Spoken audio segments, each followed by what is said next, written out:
Anladı. İki baktı. İki çıktı yazılar. Bu da süzler demişler. Adeti süzler, avul olmayacak. Iraklarda, avullarda, rayonlarda yazmışlar. Sıravıyla alıyorlar. Onlar birlikte bu sıravlarını sizler yapıyorsunuz.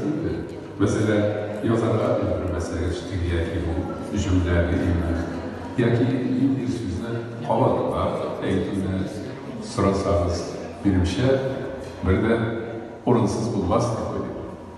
Şolay idi, yazıp arkadaşlarımız. Toplar gürültüsüne kuşalı, yaz kildi. Yazarız. Toplar gürültüsüne kuşalı, yaz kildi.